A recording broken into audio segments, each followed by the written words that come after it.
Involve your children and younger ones in preparedness, in prepping. Hey everybody, this is Michael with Asymmetrical Preparedness. That's what we're talking about today. Kids are very, very adept at doing things that you may not realize they're capable of doing. Children are very capable. A lot of times they're underestimated for their ability. People think, oh, they're just kids, they can't do much. Well, let me tell you, children are very, very capable. Let's stop underestimating them and let's include them in our preparedness. Start teaching them skills. Encourage them to gain skills, to learn how to do things at a very young age. So that by the time, if things are going okay, by the time they're our age or become adults, they are very well prepared for what may happen or going out into the world.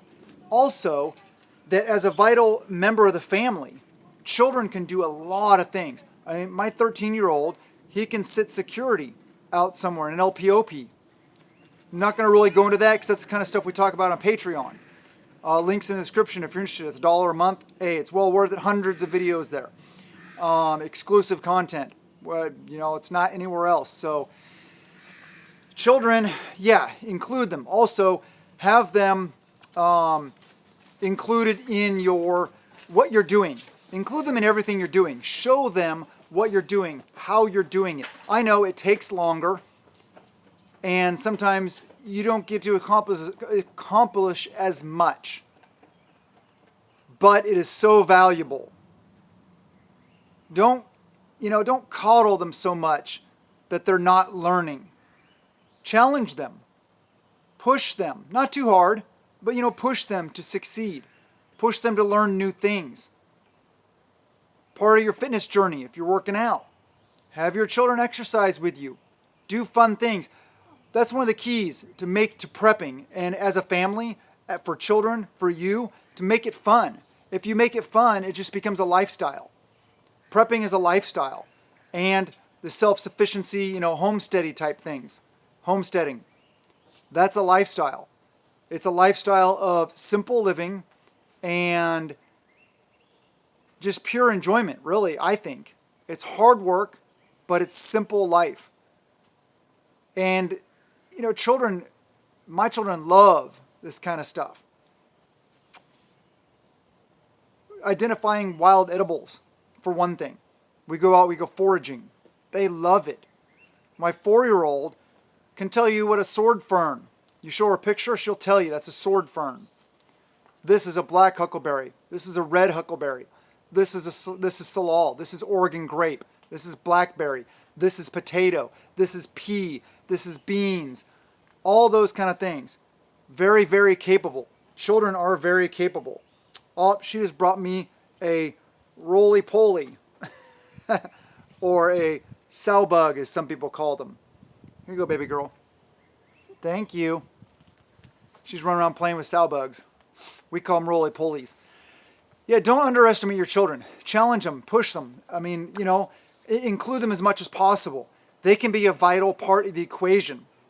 They can do a lot of things. Helping in the garden, weeding, hunting down snails. Or snails and slugs. We go on slug hunts with flashlights. And even my 4-year-old girl, she'll find a slug. She's like, oh, I got one. And she's stomping on it and stuff.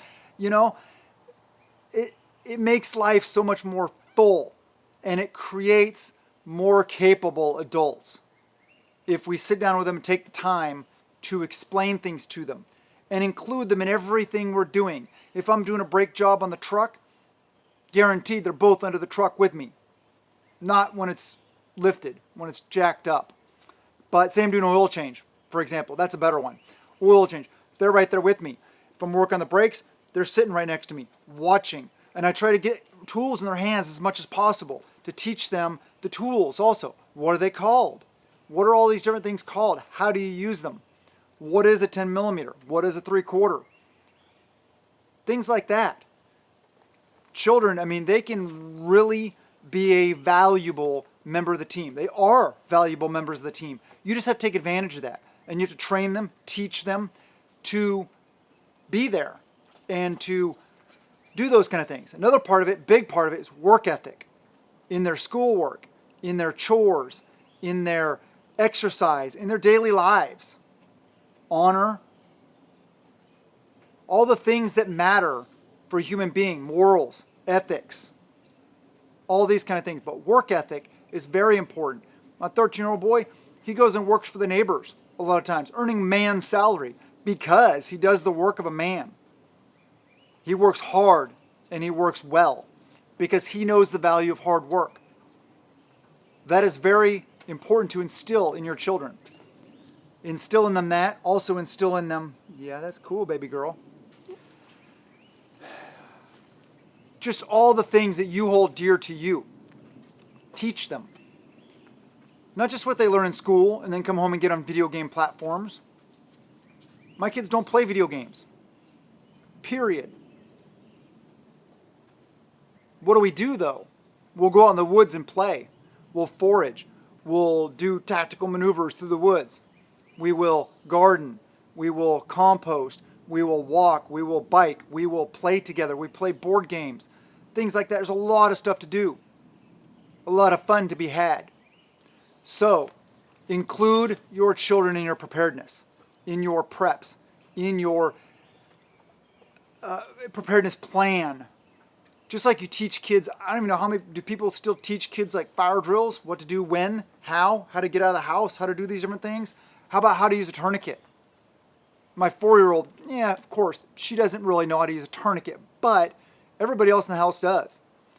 Because, for example, we live rural, so if, I'm gone and I'm not in the house, say I'm out shopping or something like that, thank you. And say, mommy slips, cuts herself, slips on the, she's bleeding really bad, slips on the blood, knocks herself out, and she's laying there unconscious, bleeding out. I know that my boy can put a tourniquet on her, call 911, do these kind of things. Life skills. We can call them prepper skills, but they're life skills. The more skills and the more knowledge you can give your children, the better off they'll be, man. Can you imagine if maybe you didn't have that? I had my grandfather, my grandmother. They taught me so much, as well as my mother. Very good influences. Raising animals. We raised animals. We had ducks. We always had dogs, cats, stuff like that also, as well as gardening. My grandparents had a huge garden. Huge. And my mom, and I remember as a kid, I used to hate weeding. Now I love weeding. It's very therapeutic. But I learned through that process how to identify all these different plants in the garden. So I know that, that's a weed. When they're when they're first starting. Obviously, when the plants are grown, it's much easier to tell which ones are weeds. But it's very important. Include your kids. You'll be amazed at what they can do. And in a big event, you're going to need them.